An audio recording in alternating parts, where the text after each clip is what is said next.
Today we will be reading Snow White from the book Household Stories by the Brothers Grimm. This book was written by Jacob and Wilhelm Grimm in German in 1886. Its 1963 edition was translated by Lucy Crane, illustrated by Walter Crane, and published by Dover Publications Incorporated in New York. Let's begin. Snow White.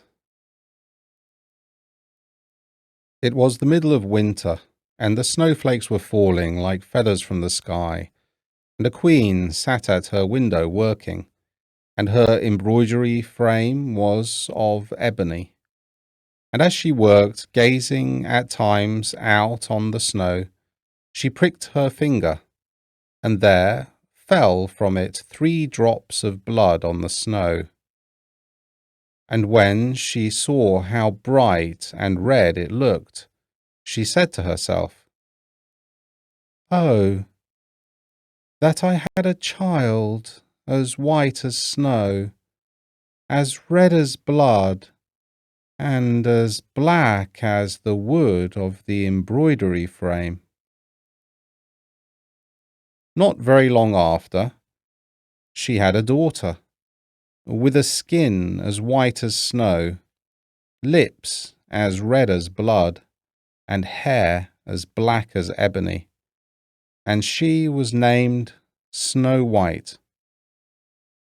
And when she was born, the queen died.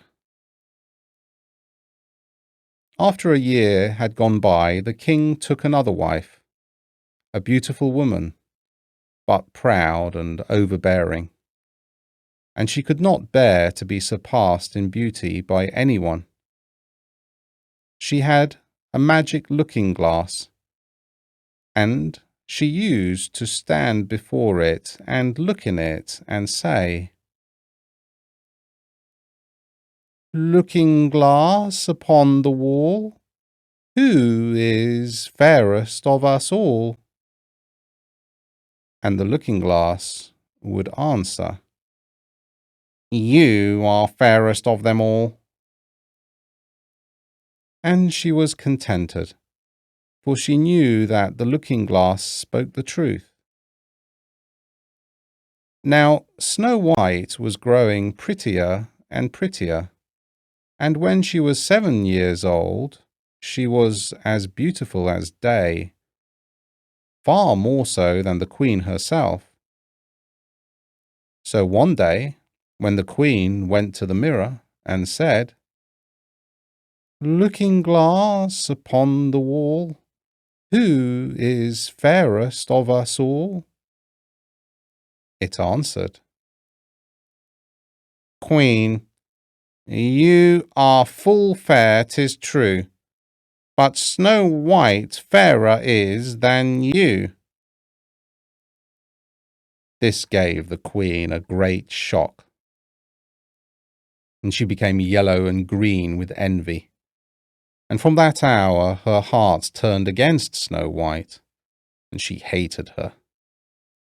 And envy and pride, like ill weeds, grew in her heart, higher every day, until she had no peace day or night. At last she sent for a huntsman, and said, "Take the child out into the woods, so that I may set eyes on her no more. You must put her to death, and bring me her heart for a token." The huntsman consented, and led her away.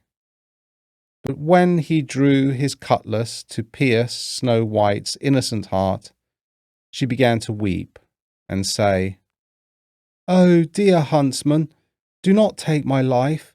I will go away into the wild wood and never come home again." And as she was so lovely, the huntsman had pity on her and said, "Away with you then, poor child." For he thought the wild animals would be sure to devour her, and it was as if a stone had been rolled away from his heart when he spared to put her to death. Just at that moment, a young wild boar came running by, so he caught and killed it, and taking out its heart, he brought it to the queen for a token. And it was salted and cooked, and the wicked woman ate it up, thinking that there was an end of Snow White. Now when the poor child found herself quite alone in the wild woods, she felt full of terror, even of the very leaves on the trees, and she did not know what to do for fright. Then she began to run over the sharp stones and through the thorn bushes, and the wild beasts after her, but they did her no harm. She ran as long as her feet would carry her, and when the evening drew near, she came to a little house, and she went inside to rest. Everything there was very small, but as pretty and clean as possible. There stood the little table ready laid, and covered with a white cloth, and 7 little plates, and 7 knives and forks and drinking cups. By the wall stood 7 little beds, side by side, covered with clean white quilts. Snow White, being very hungry and thirsty, ate from each plate a little porridge and bread, and drank out of each little cup a drop of wine, so as not to finish up one portion alone. After that she felt so tired that she lay down on one of the beds, but it did not seem to suit her. One was too long, another too short. But at last the 7th was quite right, and so she lay down upon it, committed herself to heaven, and fell asleep. When it was quite dark, the masters of the house came home. They were 7 dwarfs, whose occupation was to dig underground among the mountains. When they had lighted their 7 candles, and it was quite light in the little house, they saw that someone must have been in, as everything was not in the same order in which they left it. The first said, "Who has been sitting in my little chair?" The second said, "Who has been eating from my little plate?" The third said, "Who has been taking my little loaf?"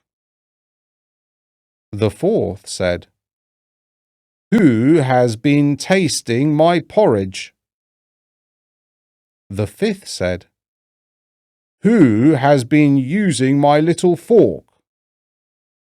The sixth said, "Who has been cutting with my little knife?"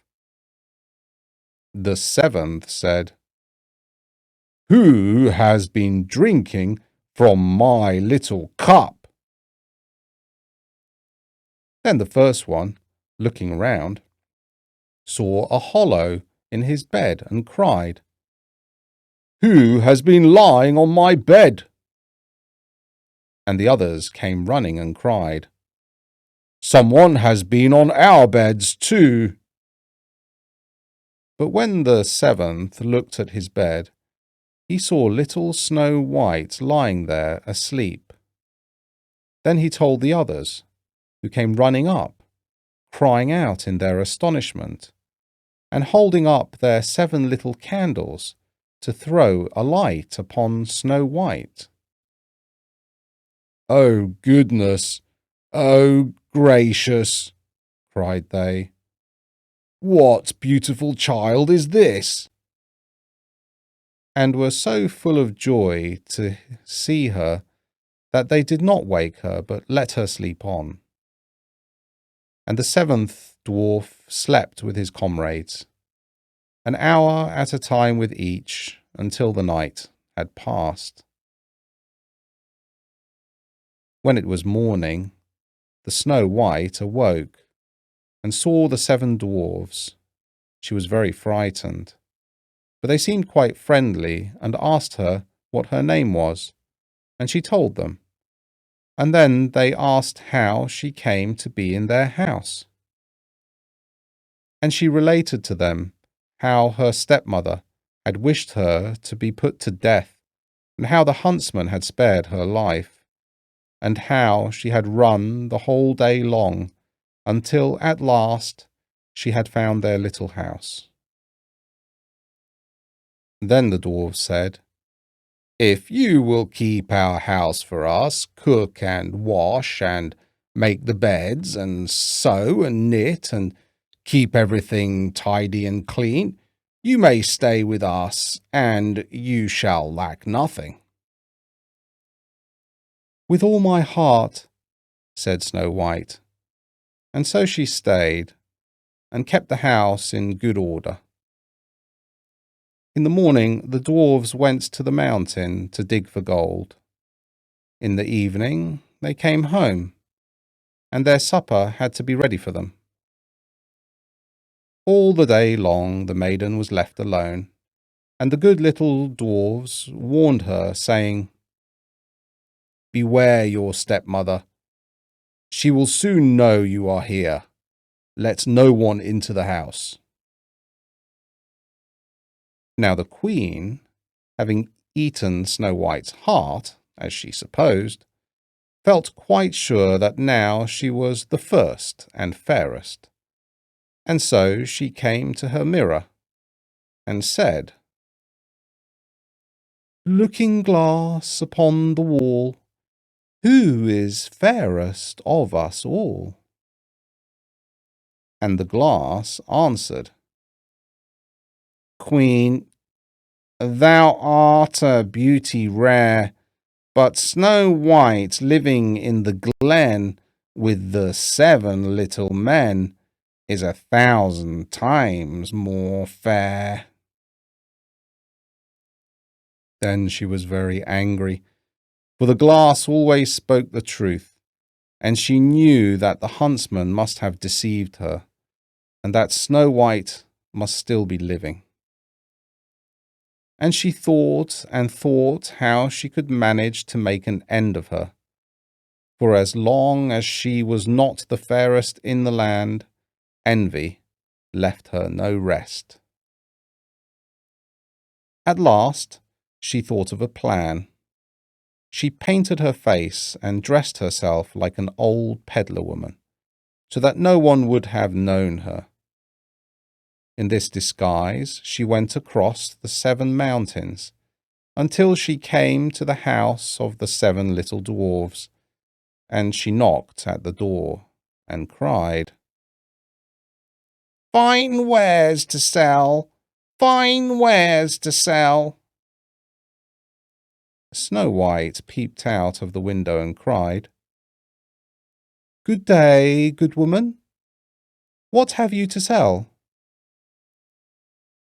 "Good wares, fine wares," answered she, "laces of all colours," and she held up a piece that was woven of variegated silk. "I need not be afraid of letting in this good woman," thought Snow White, as she unbarred the door and bought the pretty lace. "What a figure you are, child," said the old woman. "Come and let me lace you properly for once." Snow White, suspecting nothing, stood up before her and let her lace her with the new lace. But the old woman laced so quick and tight that it took Snow White's breath away, and she fell down as dead. "Now you have done with being the fairest," said the old woman as she hastened away.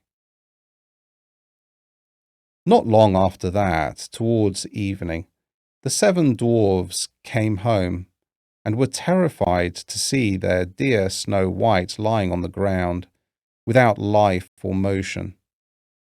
They raised her up, and when they saw how tightly she was laced, they cut the lace in two. Then she began to draw breath, and little by little she returned to life. When the dwarfs heard what had happened, they said, "The old peddler woman was no other than the wicked queen. You must beware of letting anyone in while we are not here." And when the wicked woman got home, she went to her glass and said, "Looking glass against the wall, who is fairest of us all?" And it answered as before, "Queen, thou art of beauty rare, but Snow White living in the glen with the 7 little men is 1,000 times more fair." When she heard that, she was so struck with surprise that all the blood left her heart, for she knew that Snow White must still be living. "But now," said she, "I will think of something that will be her ruin." And by witchcraft she made a poisoned comb. Then she dressed herself up to look like another different sort of old woman. So she went across the 7 mountains and came to the house of the 7 dwarfs and knocked at the door and cried, "Good wares to sell, good wares to sell." Snow White looked out and said, "Go away. I must not let anybody in." "But you are not forbidden to look," said the old woman, taking out the poisoned comb and holding it up. It pleased the poor child so much that she was tempted to open the door. And when the bargain was made, the old woman said, "Now, for once your hair shall be properly combed." Poor Snow White, thinking no harm, let the old woman do as she would. But no sooner was the comb put in her hair than the poison began to work, and the poor girl fell down senseless. "Now, you paragon of beauty," said the wicked woman, "this is the end of you," and went off. By good luck, it was now near evening, and the 7 little dwarfs came home. When they saw Snow White lying on the ground as dead, they thought directly that it was the stepmother's doing, and looked about, found the poisoned comb, and no sooner had they drawn it out of her hair than Snow White came to herself, and related all that had passed. Then they warned her once more to be on her guard, and never again to let anyone in at the door. And the queen went home and stood before the looking-glass and said, "Looking glass against the wall, who is fairest of us all?" And the looking-glass answered as before, "Queen, thou art of beauty rare, but Snow White living in the glen with the 7 little men is 1,000 times more fair." When she heard the looking-glass speak thus, she trembled and shook with anger. "Snow White shall die," cried she, "though it should cost me my own life." And then she went to a secret, lonely chamber, where no one was likely to come, and there she made a poisonous apple. It was beautiful to look upon, being white with red cheeks, so that anyone who should see it must long for it. but whoever ate even a little bit of it must die.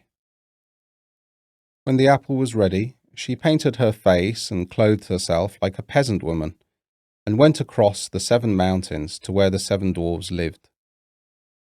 And when she knocked at the door, Snow White put her head out the window and said, "I dare not let anybody in. The 7 dwarfs told me not." "All right," answered the woman. "I can easily get rid of my apples elsewhere. There, I will give you one." "No," answered Snow White.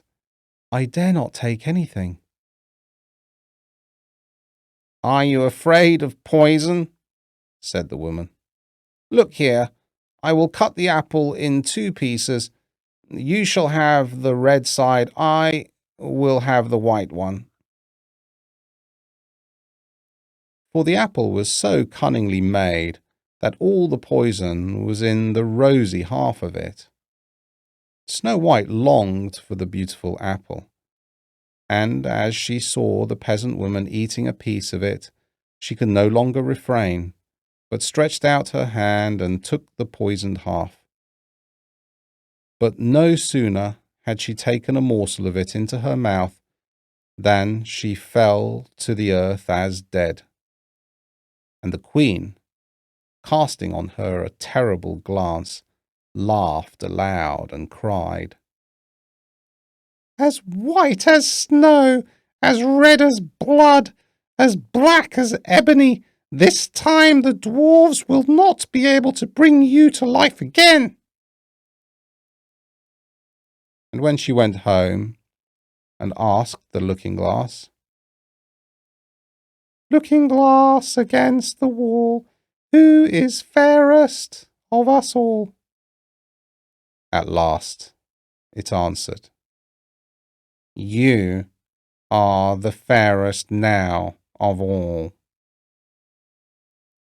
Then her envious heart had peace, as much as an envious heart can have.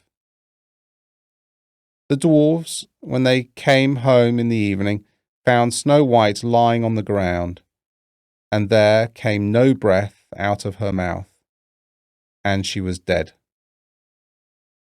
They lifted her up, sought if anything poisonous was to be found, cut her laces, combed her hair, washed her with water and wine, but all was of no avail. The poor child was dead, and remained dead.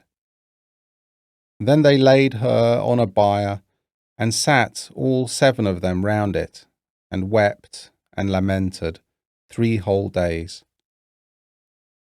And then they would have buried her, but that she looked still, as if she were living, with her beautiful blooming cheeks. So they said, "We cannot hide her away in the black ground."